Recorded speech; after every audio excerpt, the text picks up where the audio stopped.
오늘 우리 함께 읽은 말씀 가지고 사람 차별은 죄입니다 하는 제목으로 같이 말씀을 나누고자 합니다. 야고보의 관심사는 성도들이 말씀과 신앙, 또 신앙과 인격이 일치하여 신앙 인격적으로 성도들이 성숙해지는 데 있습니다. 특히 성숙한 사람은 그러한 인격적인 부분에서 성숙하다는 것은 사람과의 관계를 통해서 드러납니다. 오늘 우리가 함께 읽은 이 말씀에는 사람을 대하는 태도가 어떠해야 되는지를 말씀하고 있는데, 이 말씀을 통해서 자신의 신앙 인격을 반성하고 성숙한 자리로 나아갈 것을 당시의 성도들에게 권고하고 있습니다.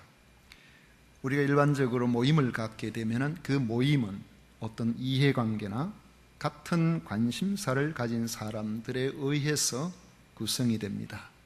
동창회하게 되면 그 주변에 아무리 오래 산 사람이라고 할지라도 그 동창회에, 그 학교에 몇 해에 같이 나온 그러한 공통점이 없는 사람은 외인입니다.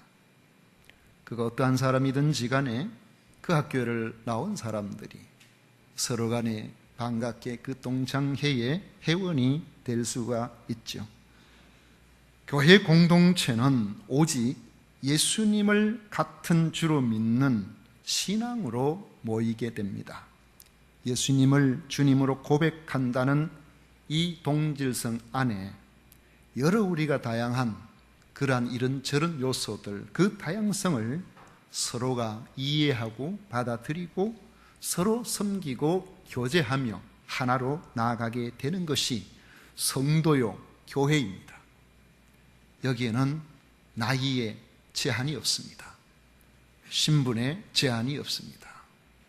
그의 경험이 어떠했는지 남녀 여러 모든 상황들이 오직 예수 그리스도를 주로 고백한다는 이 동질성 하나에 다 녹아있는 것이 교회입니다. 우리가 때로는 서로 참 다르다 하는 생각을 하게 되는 경우가 있는데, 다양성을 잘 보여주는 것 가운데 하나가 옷차림이라고 볼 수 있겠죠.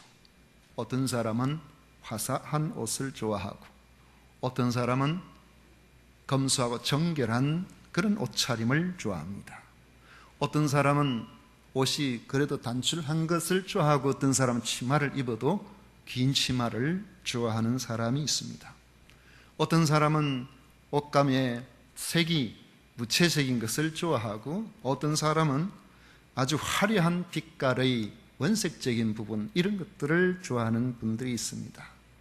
어떤 사람들은 쉽게 다른 사람들이 입기가 힘든 독특한 패션 감각을 가지고 있는 그런 사람도 있습니다. 또 경우에 따라서는 우리가 사정이 여의치 않아서 남루한 옷을 입을 수도 있고 제 시기에 옷을 제대로 빨지 못한 차림으로 교회에 나올 수도 있습니다. 그런데 만약에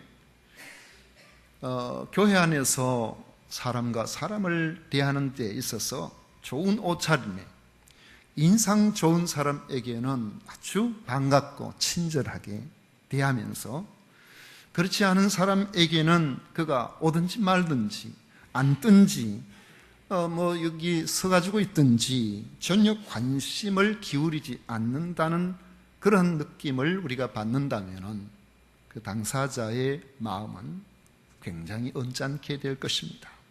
내가 교회 밖에서 또 사람들에게 별로 그렇게 좋은 소리를 못 들었는데 교회, 예수님을 믿는다는 이 교회 안에서조차도 내가 차별을 받는 것은 아닌가, 이런 생각이 들 수가 있을 겁니다. 오늘 우리가 읽은 말씀 2절 3절에 보면 사람을 외모로 취하는 것이 무엇인지 실예로 야고보는 잘 보여주고 있습니다. 2절부터 우리 4절까지 같이 읽도록 하겠습니다. 2절부터 읽습니다.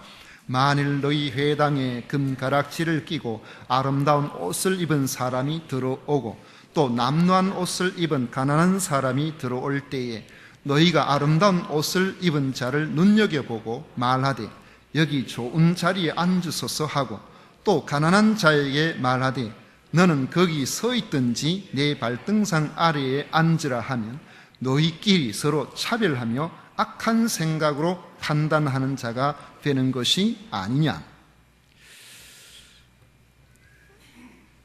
실제로 당시 옛 유대 회당에는 모든 의자가 다 똑같은 것이 아니라 최찬이라는 특별석이 있었다고 합니다.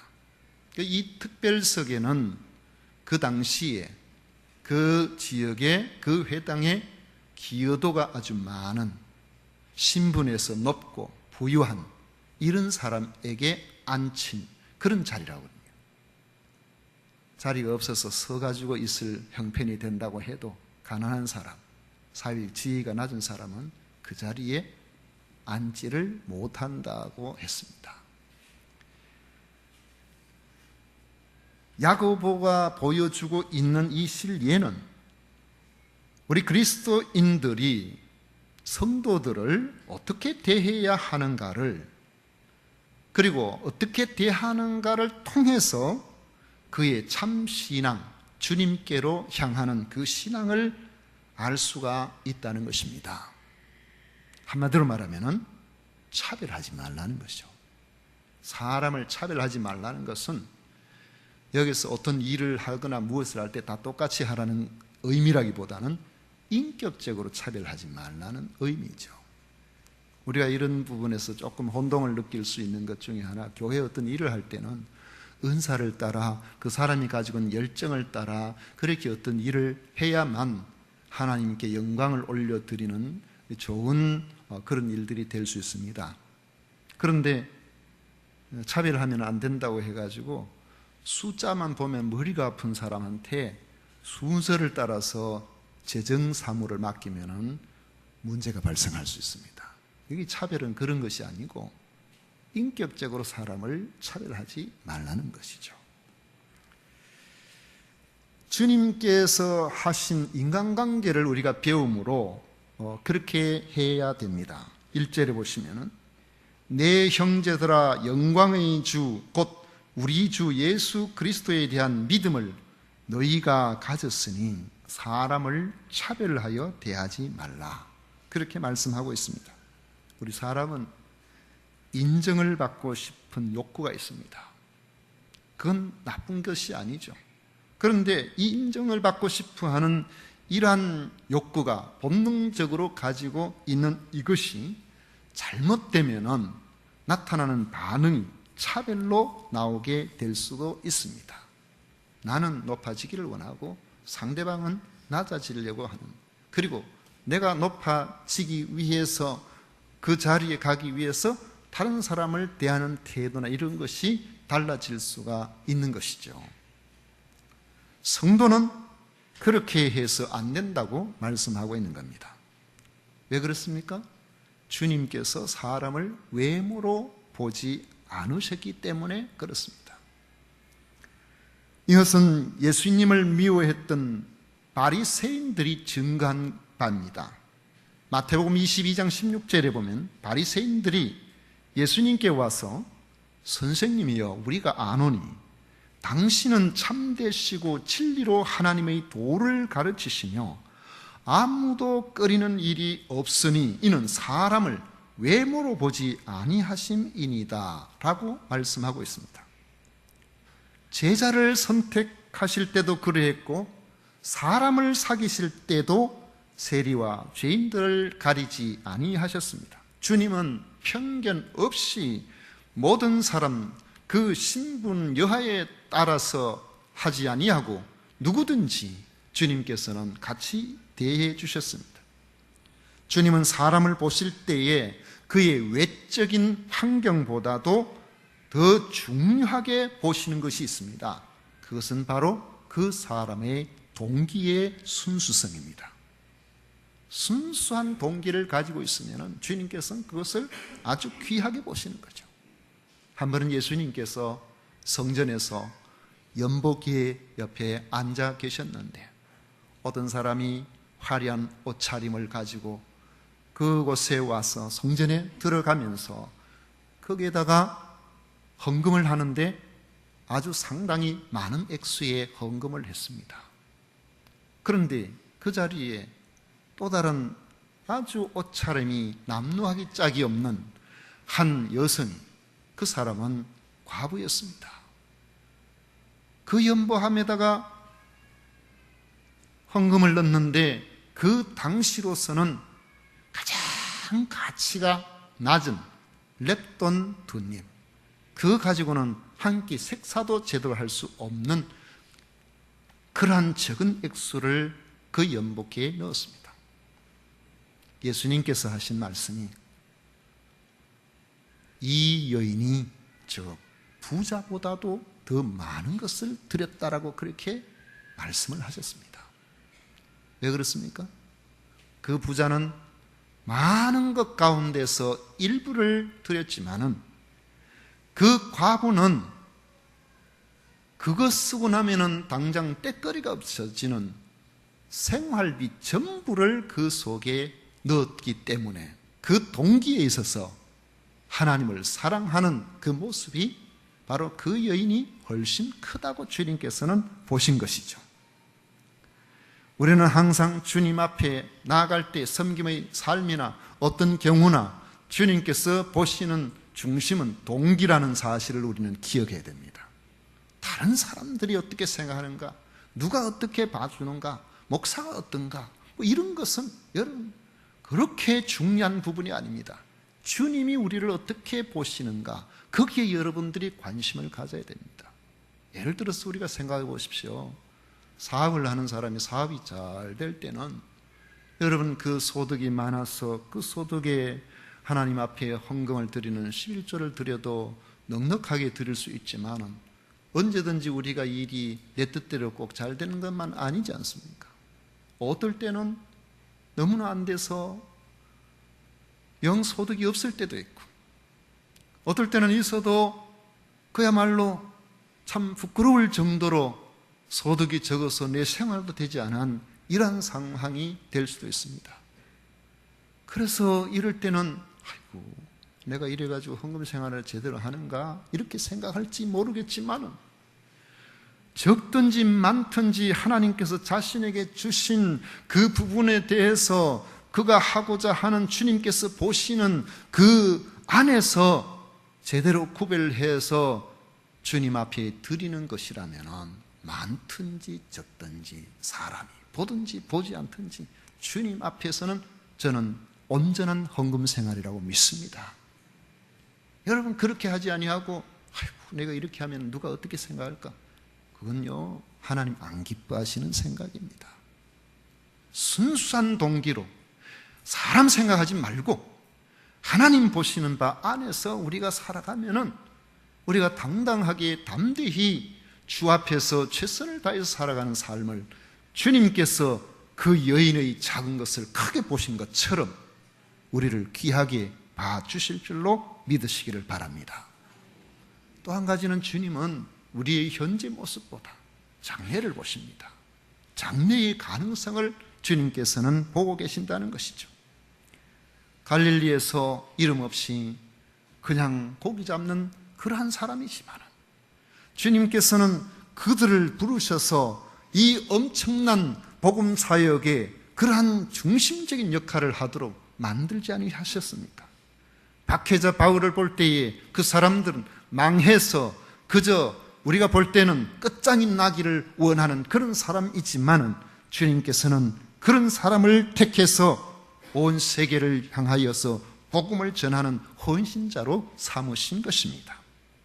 우리가 비록 현재의 모습은 보잘것없을런지 모르지만은 주님께서는 현재의 모습만이 아니라 우리를 부르셔서 하나님께서 주시는 힘으로 주님께서 우리를 통해서 더 영광을 받으실 것을 기대하고 계신다는 사실을 기억하시기를 바랍니다. 그러므로 현재 나보다 좀 못한 위치에 있다고 해서 좀 부족하다고 해서 함부로 판단하고 함부로 차별하는 것은 우리 주님의 생각과는 너무나 다르기 때문에 우리는 조심해야 됩니다. 늘 우리는 그를 볼 때에 주님의 마음을 가지고 나를 그렇게 봐주신 것처럼 우리도 그를 볼 수 있는 이러한 영적인 안목이 열려질 때에 주님께서는 우리를 성숙한 그리스도인으로 봐주실 겁니다. 또 한 가지 우리를 생각해 보면은, 여러분, 우리는 주님을 그렇게 귀하게 생각하고 그렇게 하지만은 주님 당시에는 주님은 그런 대우를 못 받으실 때가 많았습니다. 이사야 53장 3절에 보면 그는 멸시를 받아 사람들에게 버림받았으며 간고를 많이 겪었으며 질고를 아는 자라, 마치 사람들이 그에게서 얼굴을 가리는 것 같이 멸시를 당하였고 우리도 그를 귀히 여기지 아니하였도다 했습니다. 주님은 하나님이시면서도 우리를 위해서 우리와 같은 사람의 자리에 오셨습니다. 주님은 아무런 흠이 없으시면서도 가장 흠이 많은 사람처럼 대우를 받으셨습니다. 여러분은 어떻게 생각합니까? 어떻게 생각해 보면은, 제가 우리 세금산 교회의 담임 목사로서, 여러분들이 담임 목사로서 대우를 그렇게 해 주십니다마는, 저도 20년, 30년 전에는 교회에서조차 인정을 못 받을 때가 있었습니다. 차별을 받을 때도 있었어요. 좀 가줬으면 좋겠다고. 그래서 갈 곳은 없고 힘들고 어려운 그런 상황에 놓일 때도 있었습니다. 왜 이렇게 내가 차별을 받아야 되지? 왜 까닭없이 나를 이렇게 무시를 하지? 여러분, 사람이니까 사랑받고 싶잖아요. 인정받고 싶잖아요. 그런데 그렇게 하지 못하니까 그것이 마음에 상처가 되어서 저한테는 열등감으로 남아 있었습니다. 오랫동안 그랬어요. 그 당시에 저처럼 그렇게 상처받고 저처럼 무시당하고 힘들어서 어려움을 당했던 그런 분이 한 분이 있었는데, 그분 저 경기도 서울 위쪽에서 지금 목회를 잘하고 계십니다. 그분도 마음에 상처가 있어서 20년, 30년 지났으니까 이제는 과거의 일이니까 안 그럴 것처럼 보이지만은 한번 만났는데 그 마음 속에는 아직까지도 내가 사랑을 못 받았다, 내가 차별을 당했다, 그것이 그 속에 남아있더라고요. 주님은 흠이 없는 분임에도 멸시를 당하고 경멸을 받으십니다. 우리는 원래 흠이 많고 부족하고 어떻게 보면은 차별과 무시를 당하는 것이 당연한 사람인데도 내가 차별받았다는 생각이 오랫동안 마음에 상처가 되고 서운한 마음으로 남아있다면은, 여러분, 우리가 다른 사람을 차별하면 되겠습니까? 다른 사람들을 무시하면 되겠습니까? 나 때문에 또 다른 사람이 차별받는 것 같은 그러한 느낌이 들도록 해서는 안 될 것입니다.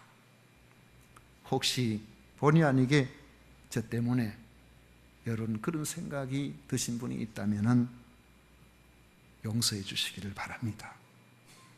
그런 느낌이 들었다는 것 자체가 내막이 어떻게 됐든지 간에 저의 은행에 문제가 있었음이 틀림없기 때문에 그런 것입니다. 그리고 혹시나 제가 모르는 서운한 것이 있으면 말씀해 주시면 조심하도록 하겠습니다. 차별을 받아보면요, 무시를 당해보면 무시당한 사람의 마음이 어떻습니까? 다른 사람을 무시하지 말라는 거예요. 차별하지 말라고 야고보는 말하고 있습니다. 야고보는 특히 사람의 외적인 조건을 가지고 멸시하면 안 된다고 말씀하고 있습니다. 그것을 악한 생각으로 판단하는 자라고 4절에 말씀합니다. 사람을 차별하는 것은 악한 일인 것입니다. 그러면 우리가 어떻게 사람을 대해야 되겠습니까? 은혜로 사람을 대해야 합니다. 5절 말씀을 유의하고 우리 같이 읽어보십시다. 5절입니다. 다 같이 읽습니다. 내 사랑하는 형제들아 들을지어다. 하나님이 세상에서 가난한 자를 택하사 믿음에 부여하게 하시고 또 자기를 사랑하는 자들에게 약속하신 나라를 상속으로 받게 하지 아니하셨느냐. 우리가 어떤 자격이 있어서 하나님의 선택을 받은 것이 아니지요. 오히려 우리가 가난할 때 마음까지도 가난하여져서 복음이 전해질 때 주님을 받아들이게 된 것입니다. 그래서 믿음에 부유한 사람이 되어서 하나님 나라를 상속받는 하나님의 자녀, 영원한 상속자가 되게 해 주신 것입니다. 이것은 하나님의 은혜입니다. 그런데 우리가 이 은혜를 잊어버리고 나는 원래부터 괜찮은 사람이고 나는 하나님의 선택함을 받기에 당연한 사람이고 나는 누구보다도 잘 사는 사람이고 누구보다도 내가 인정을 받기에 합당한 사람이라고 생각하는 것은 이것은 아주 주님 앞에서 곤란한 생각이에요. 이런 생각을 가지면 사람들을 볼 때에 외모로 판단하게 되길 가능성이 높습니다. 다른 사람을 판단하고 좀 괜찮은 사람 같으면 특별 대우해주고 그렇지 않아 보이면 그냥 무시해버리고 그렇게 할 가능성이 있단 말이죠. 가난이 내게 하나님께로 향하는 은혜의 통로가 되었다면 다른 사람들도 그 가난이 하나님께로 향하는 은혜의 통로가 될 것입니다. 우리가 무시할 상황이 아니라는 것이죠. 실제로 6절 말씀처럼 우리를 힘들게 하는 사람은 나보다 못한 가난한 사람이 아니고 힘 있는 사람이 아닐까요? 야고보가 그걸 이야기하고 있습니다. 세상에서 잘났다는 사람들이 우리를 억압하고 박해하지 가난한 사람이 우리를 박해하지는 않습니다. 세상에 잘났다고 생각하는 사람들이 우리를 무시하지 힘없고 가난한 사람들이 우리를 무시하지는 않습니다. 7절 말씀처럼 세상에서 잘 나간다고 생각하는 사람들이 예수님의 이름을 우습게 생각하고 우리 그리스도인들을 우습게 생각하는 것입니다. 그러므로 우리는 사람을 대할 때에 외적 기준으로 차별하지 말고 내가 하나님께 받은 은혜를 생각하고 거기에 근거해서 다른 사람들을 대해줘야 된다는 것입니다. 하나님의 은혜 안에서 사람을 보면은 다 귀한 사람, 다 사랑스러운 사람, 기도해 줘야 될 사람이라는 것을 알 수가 있습니다. 여러분, 사람 보기에는 흙과 벽을 나누는 것처럼 이렇게 저렇게 나눌 수 있을 것처럼 보이지만은 사실은 우리가 크게 나누어서 이렇게 보면은 이 세상 사람들이 모든 것을 다 가지고 완벽한 사람은 아무도 없습니다. 여러분, 제가 요즘 어떻게 보면 좀 우스갯소리가 될 수도 있는데 제일 불쌍한 사람이 어떤 사람일까 이런 이야기를 간혹 해봅니다.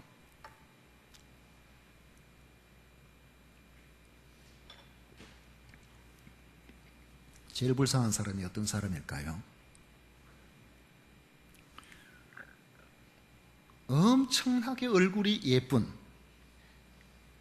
인기 연예인. 왜냐하면 세월 이기는 장사가 없는데 그 얼굴 때문에 인기를 누리는데 40이 넘어가고 50이 넘어가면 그 마음이 어떻게 될까?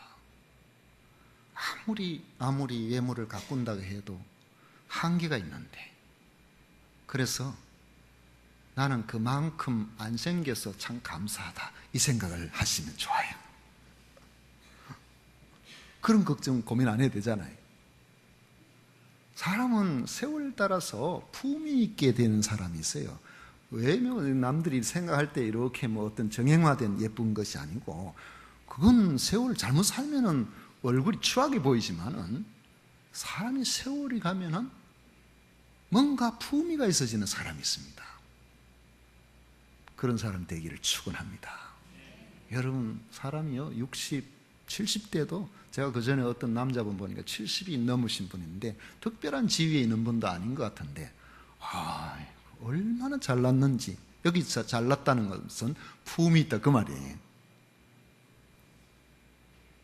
오늘 이 자리에 계시는 분들을 보니까 예수님을 주로 고백하고 내 속에 예수님이 계시기 때문에 얼굴이 훤합니다.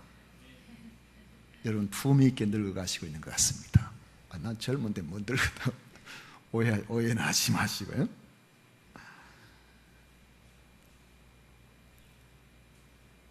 우리는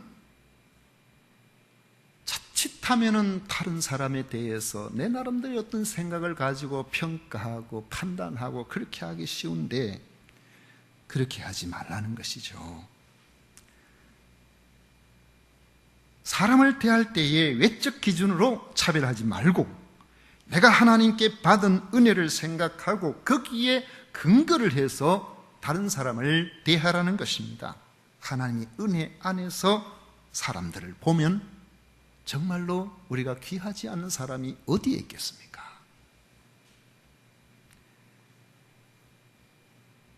그렇다면 우리가 어떻게 해야만 은혜로 사람을 대할 수 있을까요? 말씀을 따라 그렇게 살아가야 됩니다. 사람은 딱 이렇게 첫인상, 첫 느낌, 이게 굉장히 중요합니다. 남자와 여자를 중매하기 위해서 어떤 커피숍이나 이런 데 데리고 가보면은 처음 딱 만나서 이 사람들이 그래도 좀 잘 될 것인가, 오늘로서 끝인가 하는 것은 거의 2, 3초 안에 결판이 납니다. 딱 보면 알아요. 앞으로 잘 될 거는 좀 더 겪어봐야 되겠지만 안 될 거는 압니다. 뭘 보고 할까요? 첫 느낌이 벌써 이 사람 아니다 이 생각이 들어요. 그렇게 되면은 대화를 하는데 뭔가 진짜 궁금해서 대화하는 게 아니고 어떻게 하면 이 시간을 때우고 이렇게 빨리 나갈까. 그러니까 어깨가 뒤로 툭 제껴지고 뭔가 몸매가 서로 되지 뭐 좀 이상하게 이렇게 뭔가 눈빛이 이쪽 저쪽으로 가고, 잘 될 사람들은 딱 앉는데 보면은 끝다 딱 앉아가지고 몸이 앞쪽으로 붙어요. 서로 눈과 눈이 마주치면서 뭔가 자꾸 뭐 궁금해서 자꾸 물어보고 그렇게 대화하고 그래요.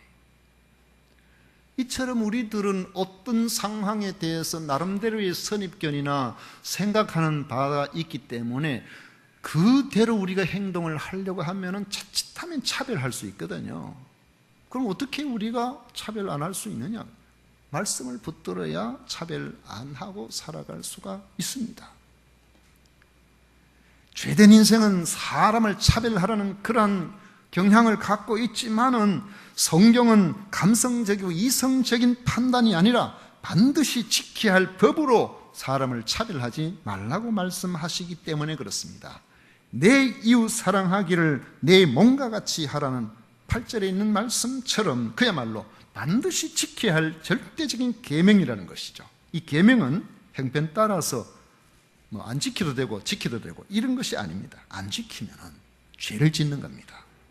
그런 점에서 사람을 차별하여 대하면 죄를 짓는 것이기 때문에 성경의 모든 법을 다 잘 지킨다고 할지라도 사람 차별하는 그 자체가 벌써 하나님 보시기에는 죄를 범하는 범법자로, 율법을 어기는 범법자로 인정된다는 사실을 말씀하고 있습니다. 특히 교회 내에서 성도 간에 사람을 차별하는 이 일을 하나님께서 얼마나 미워하시는지를 잘 보여주고 있습니다. 사람을 대할 때에 여러분 우리가 책임감 있게 행동해야 됩니다. 내 마음이 들면 잘해주고 내 마음이 안 들면 함부로 해버리고 이렇게 하면 안 된다는 거예요. 예전에 그런 예가 있었습니다. 어떤 분이 바깥에서 안내위원이 돼서 안내를 하시는데 내 마음에 드는 분이 오면은 웃으면서 집어주고, 이제 내 마음에 안 드는 분이 오면은 저쪽에 오면은 뒤로 딱 돌아서 가요. 그럼 안내를 하지 말아야 되지. 그런 분이 있었어요. 우리가 그 자리에 있다면 책임을 져야 되잖아요. 내가 치통이 있어도 얼굴을 밝게 하고 상대방에게 차별된 느낌이 안 들도록 해야 되고 그렇게 해야 되잖아요. 12절 말씀해 보십시오. 너희는 자유의 율법대로 심판받을 자처럼 말도 하고 행하기도 하라. 현대인의 번역에 보면 이렇게 번역하고 있습니다. 여러분은 자유를 주는 그리스도의 법에 따라 판단을 받게 된다는 것을 잊지 말고 늘 조심스럽게 말하고 행동하십시오. 성도는 우리를 죄에서 자유하게 하는 그리스도의 법에 따라서 구원을 받았습니다. 우리를 자유하게 하는 그리스도의 법의 중심에는 우리를 불쌍히 여겨주시는 하나님의 긍휼히 여기심이 있습니다. 그런데 우리는 긍휼히 여김을 받아놓고 다른 사람을 대할 때는 마치 내가 원래부터 죄도 없고 허물도 없고 완벽한 사람인 것처럼 행동하면서 다른 사람을 무시한다면 그는 그의 행동과 말에 하나님으로부터 책임을 지게 될 것이라는 것을 말씀하고 있습니다. 우리 하나님은 우리를 긍휼히 여겨주신 것처럼 긍휼히 여기는 사람을 기뻐하십니다. 13절 말씀에 보면 긍휼을 행하지 아니하는 자에게는 긍휼 없는 심판이 있으리라. 긍휼은 심판을 이기고 자랑하느니라 그랬습니다. 주님은 마태복음 5장 7절에서 긍휼히 여기는 자는 복이 있나니 그들이 긍휼히 여김을 받을 것이여라 그렇게 말씀하고 있습니다. 여러분, 사람에게는 우리가 가급적이면은 긍휼히 여김을 덜 받으면 좋겠죠. 자칫하면은 자존심 상할 수도 있으니까요. 나를 불쌍히 여긴다는 기분 별로 좋을 것 같지 않잖아요. 그런데 하나님으로부터는 우리가 불쌍히 여김을 받는 것이 복입니다. 여러분, 우리 하나님으로부터 긍휼히 여김을 받았기 때문에 내가 예수님을 믿게 된 것이고 긍휼히 여김을 받았기 때문에 오늘 이 시간까지 생존하고 살아갈 수가 있는 것입니다. 그래서 하나님 불쌍히 여겨주세요. 우리가 기도할 때요, 하나님 앞에 긍휼히 여김을 받으려고 기도하십시오. 내 잘나서 사는 건요, 무너지려면 한순간에 무너져 버립니다. 하나님 불쌍히 여겨주셔야 됩니다. 이런 마음을 가지고 다른 사람 볼 때도 함부로 무시하지 말고 그들을 긍휼히 여기는 이런 마음을 늘 담고 우리가 살아가야 된다는 것이죠. 최근에 우리가 뉴스나 이런 데 보면은 공인이나 연예인들 이런 사람들이 이런저런 허물로 기사거리가 되는 경우가 있죠. 그런데 이런 기사거리들을 대할 때에 요즘 인터넷에 떠돈 이 뉴스 속에 뉴스에 보면은 밑에다가 댓글을 달 수 있도록 글을 자기 의견을 달 수 있도록 그렇게 되어 있는데 여기 보면은요 그 댓글을 너무나 공격적으로 무자비하게 다는 사람들이 많이 있습니다.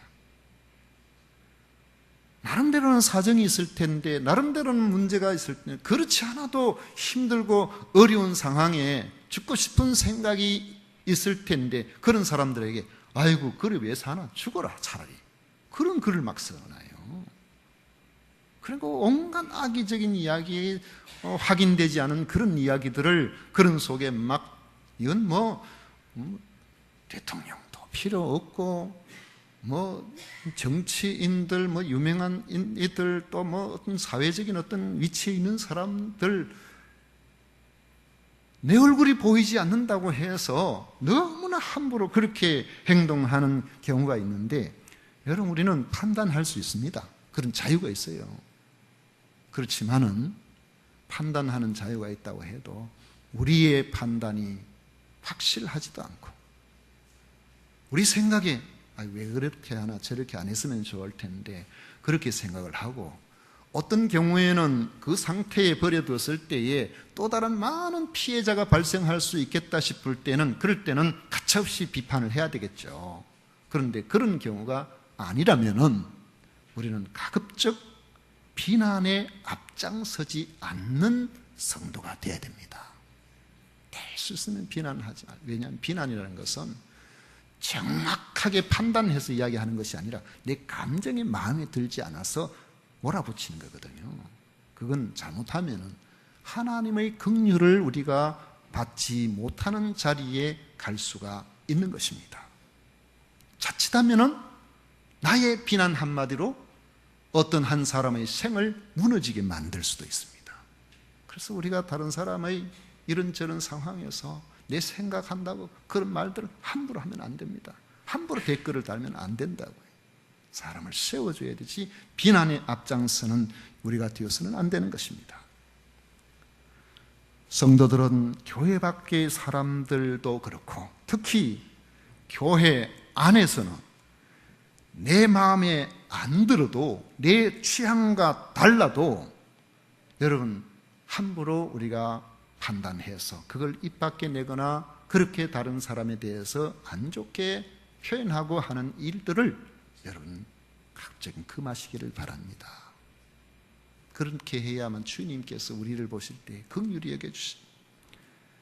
만약에 우리가 어떤 사람에 대해서 안 좋게 막 이렇게 이야기할 때 주님께서 보시는 거예요. 야, 네 그 말 할 자격 있나? 내 너 사정 잘 알고 있는데 너 그보다 더한 것도 있잖아.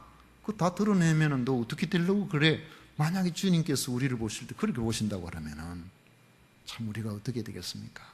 항상 주 앞에서 주의 긍휼로, 주님의 긍휼로 우리가 받은 그 긍휼을 생각하면서 내가 대하는 사람을 차별하지 말고 서로 긍휼히 여기는 그러한 성도로서 사심으로 주님께서 우리를 처음에 긍휼히 여겨주셨듯이 앞으로 우리의 삶 속에도 우리를 긍휼히 여겨주시는 귀한 성도가 되시기를 축원합니다. 기도하겠습니다.